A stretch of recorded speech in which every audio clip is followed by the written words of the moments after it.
Home prices are still rising. Rental rates are up more than 7%. Getting into the housing market really coming with some challenges. Housing and the impact inflation is having on the industry is our big story today. If you are looking to buy, it's an extremely competitive market out there. It actually might have you feeling pretty frustrated. We have the president and the CEO of REMAX, Nick Bailey, with us today. The housing market, it's really blown up since the pandemic started. So do you think the trend will continue into the summer? Well, this year is certainly shaping up to be a hot market like it was last year. And in fact, the spring selling season has started early. But you're right, the market continues to be highly competitive, and especially for first-time home buyers. So what advice do you have for those buyers who are looking right now and they just keep striking out? Well, first and foremost, what's in the headlines right now are interest rates. And so there are buyers that are coming into the market saying, I want to get into the market before interest rates may even go a little higher. But the reality is, even though you look at the Toledo area and the greater Toledo area as a whole, prices were up nearly 20% in the last year, unprecedented for your area. And at the same time, we've seen some price stabilization as we started 2022 in January. So as prices have stabilized a bit, that's helping buyers. Interest rates have ticked up a bit. But I think what buyers have to remember is interest rates are still at record lows. They're still favorable. And so it is a good time for buyers, even though it's competitive, to stay, be patient, and get into the market. Obviously, if you have something to sell, you might have the upper hand here. For those people who have been looking multiple times and they just didn't have that winning bid, any suggestions to make things more competitive, make their bids more competitive? Yeah, as sellers remain in the driver's seat, buyers have to be prepared. And they have to have a game plan, and that starts with having a great team. And what I mean by that, make sure you've got a great agent that knows the market, knows the local area of where you're wanting to buy. And also, if you're financing the home, make sure that you've worked with a great lender. And the combination of that is building a team to best position you that if you're going in a competitive situation, you don't have to necessarily always be all cash. You can still win an offer with financing, but you've got to make sure before you go in with that offer that you're prepared and having someone help you navigate how to best position your offer so that you can win. Now, when you look at the real estate market as a whole, things have changed pretty dramatically from 20 years ago, let's say. You know, you used to be able to go through a home, sleep on it for a few days, and then say, oh, maybe we'll put in a bid. Now, while you're in that house, you have to decide if you're writing an offer. Yeah, if you're sleeping, you need to wake up and go see it immediately. But, you know, that's just supply and demand. Interest rates came down to just incredibly historic lows that people wanted to take advantage of. But we've got to keep in mind, there's an underlying driver. Millennials are the #1 population that are contributing to home sale or home purchasing. 43% of buyers are millennials, and they're one of the largest demographics, and Gen Z's right behind them. These are two big populations, bigger than the boomers, that are driving household formation. And it's on average estimated that we're about 5 million houses short in the U.S. New construction can't come out of the ground fast enough because of labor and supply constraints. And so the fact that we've got huge demand, we've got limited supply, low days on market, has created that perfect storm for buyers to be in a competitive space. There will be a day, though. Markets are cyclical. You may be able to sleep in for a few days and think about it, but right now, I don't think that's the case. All right. Well, Nick, thanks so much for sharing your expertise and being with us today.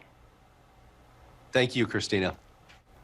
Freddie Mac releases data about the latest average mortgage rates once a week. Today, the newest data is out, and let's take a look at where the numbers stand right now. A 30-year fixed rate mortgage is averaging 4.72%. That's up a little more than 1.5% from last year. A 15-year fixed rate is at 3.91%, just under a 1.5% increase. And adjustable rate mortgages are at 3.56, around a 0.64% increase. Now let's take a look at the historical numbers. This has been a slow rise over the last year, and rates have not been this high since November of 2018. But historically, interest rates are at some of their lowest since they started keeping track of them in 1971. That's when a 30-year fixed rate was 7.33%. Cost to build is also increasing, and that is linked to the cost of lumber, supply chain issues, and in some cases, labor shortages. According to census data, new home construction jumped nearly 7% in February, and builds are up 22% nationwide from the same time a year ago. That is the fastest growth rate for new home building since 2006. Now, if you're waiting for your house to be built, or maybe you sold and you have nowhere to go, you're likely renting. And you guessed it, rent is also rising. According to Zillow, the average price for a month's rent in the U.S. slightly less than $1,900 a month. That's $280 higher than in 2020. Now, this map that you see here is actually from Yahoo Finance. It ranked all of the states. Hawaii and California, here in the red, have some of the highest rental rates. So you might be wondering, how do Ohio and Michigan add up? Let's take a closer look here.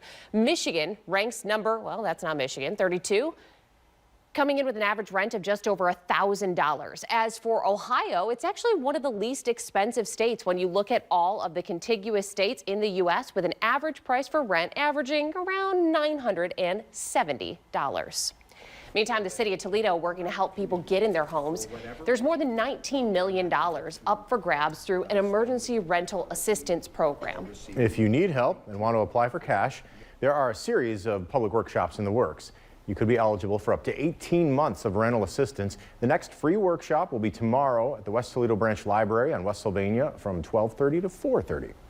And prices on everything really going up. And in some cases, that includes property taxes. That jump combined with inflation causing trouble for some seniors, and it could actually price them out of their homes. Our Josh Krupp is live with how state lawmakers want to help. Josh?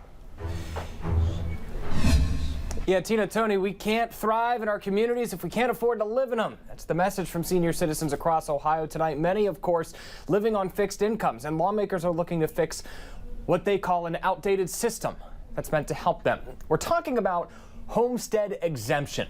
It was created 50 years ago to essentially give elderly or disabled homeowners a discount on their property taxes. A group of mostly Democrats and a couple of Republicans in the Ohio House want to expand the exemptions. They say it's needed because the program is not adjusted for inflation annually. Property values are on the rise, and local governments are pitching more and more levies to help fund services. This is long overdue, and it's time we recognize the fact that our seniors need help, and we need to really make some tough decisions, and we can afford to do that based on the revenues that the state of Ohio is experiencing. Now, currently, the maximum exemption is $25,000. So if your property value is $100,000, you would only have to pay taxes on $75,000. It's been 15 years since that has increased. This proposal would also increase it to $31,000, up from $25,000. Plus, there's an income threshold that you have to meet to qualify. It's currently around $34,000, but the bill would increase that to allow more people to be eligible to $37,500. All right, so a slight increase there, but a lot of numbers to digest. How much would increasing those exemptions actually cost the state? Well, the bill sponsor does say that the price tag would be a pretty penny, around $100 million a year, but he says the state can afford it. He says, for one thing, income tax cuts that were implemented last year that primarily benefited the wealthiest Ohioans could have helped pay for that proposal. So what are the actual chances that this bill can make it across the finish line, Josh?